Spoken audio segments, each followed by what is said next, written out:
Reminder that none of us make it alone. Today, let's honor that truth by supporting our neighbors and those among us who are struggling.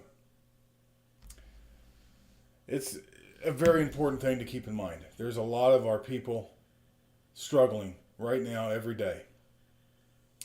I just had a family reach out to me a few days ago who are living in a tent. Horrible conditions, extremely cold. So homelessness is real in our community, and it's something we need to face head on and stop ignoring. Now let's go to the soup kitchen. Or no, I'm sorry, the soup kitchen. We had a soup kitchen last weekend. Very successful. 3 different locations. We fed dozens and dozens of people. I want to thank all the volunteers that helped make that happen. One of the beautiful things about this experience with the United Silent Majority and how we have grown over the last year and a half or so is all the great people I've met, the people who are helping keep this thing going. Because quite honestly, it's too much for just me to handle. And if it wasn't for the help and support of so many of you, this would not be able to be accomplished, the things that we're doing. So thank you for that. And the soup kitchen was outstanding. And we will probably do something in the spring along the same lines. So stay tuned and we'll update you when the time comes. But this isn't going to be a one and done thing. I think it's important to build community and to give people places to come and gather, congregate, and get to know each other. Now next weekend, December 6th, is going to be the next edition of the Logan County Food Drive. The difference this time is it's not going to be downtown. We're going to have it at the fairgrounds, and you can drop off the food at the Grange building. Now we're suggesting people use the Lake Avenue entrance and possibly exit out on Main Street. That's the plan. To kind of keep the flow of traffic going and hopefully keep things from bottlenecking there at the entrance on Lake Avenue. Now, at the food drive, you're going to be able to drop off, obviously, non-perishable foods, frozen meat, just like the first time. We're also going to be taking toys. Any toy donations will be given to the local Toys for Tots toy drive. That's going on right now. We will also collect dog and cat food, just like before, and kitty litter, and those will be distributed among local organizations within the county that handle pets. Some of that will end up going to the dog shelter that's supposed to be opening up at some point next year. And all donations will be distributed evenly to local food pantries. We're not going to require the food pantries to be present because, quite honestly, they do enough work all the time by organizing their food pantries and giving out food. So there's no need to require them to be there to collect the food. I think it's important for the community to come together and to do this hard work for them and for their benefit because they're doing a lot of the hard work every day. So all the pantries will have to do is show up at the fairgrounds at 2:30 to pick up their share of what we collect. And I want to thank the Bellefontaine High School and the West Liberty High School FFA. They're going to be supplying volunteers, students that will be volunteering and helping with the collection and distribution of the food that we collect December 6th. So when you're there and you see these kids, tell them thank you. I appreciate teenagers coming out and helping us. I did hear from a teacher at the Bellefontaine High School that her class feeds 30 families every week from a pantry that they have inside the school, which is outstanding. And I asked if I could tour this pantry one day, and they told me I could. So when we do that, we'll get pictures and videos if we can to show you guys the wonderful work our local teenagers are doing to help combat hunger. Now, let's see here, the food drive, the warming shelter. Sorry, I don't know what I'm doing. We posted about that. It's going to be open again this year at the First Church of God, 1000 East Brown Avenue here in Bellefontaine. And like last year, the intake will be from 7 to 9 p.m.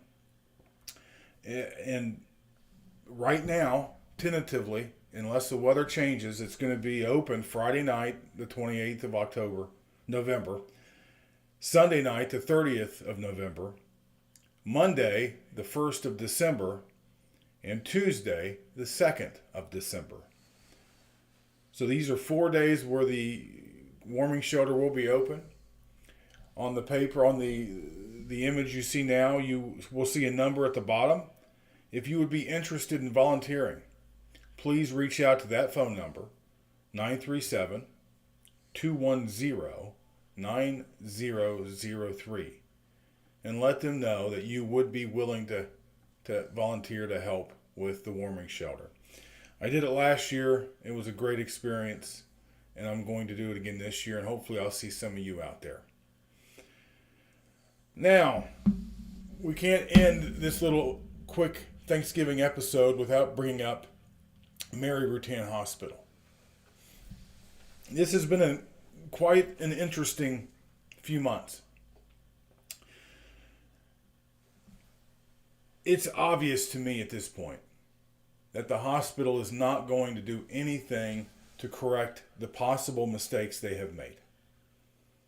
Hundreds and hundreds, if not thousands, of local citizens have waged complaints against the hospital stating they did not bill their insurance correctly or did not bill their insurance at all. So many families are faced with these financial struggles of having to pay a prearranged payment agreement with the lawyers that work for the hospital, or are getting garnished, which is 25% of their pay gone.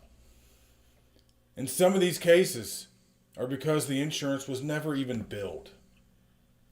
So we're supplying a list right here of who you contact in Ohio to report possible issues with the billing. And this is for people with private insurance or people on Medicaid, Medicare. Please research this information, and if you believe you weren't billed correctly and the hospital made a mistake, it's time for outside people to come in and investigate the billing procedures at the hospital. There's something not right. I don't know what. I don't know what's not right, but something's just not adding up. And we've also heard that the intake is down about 50%, the daily visits from local patients. 50% reduction is a big deal. I think the public is frustrated with what's happening, and we're sticking together. And change happens by sticking together. The hospital will need to take notice right now, because the less patients they have, the less income they make. So unless they make a strategic effort to reach out to the public and gain and earn the trust back, it's not going to get any better.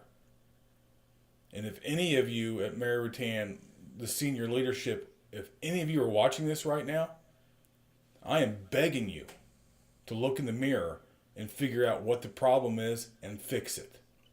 Because if you don't, there's going to be other organizations coming in to check out your procedures. And if something's being done wrong or illegal, you're going to get caught. And that's the bottom line, really. The public deserves to be treated with respect, and the hospital has a responsibility to do their job effectively. So as we venture into the weekend, I made a post earlier today that after this video, I'm unplugging from all social media until Monday morning. And honestly, I urge all of you to do the same thing. Take a few days to enjoy your family and friends, or just relax without a screen in your face. Sometimes we get so caught up with what's going on around us, we neglect ourselves. So I urge you, take a break, relax, read a book, but take care of yourself and one another.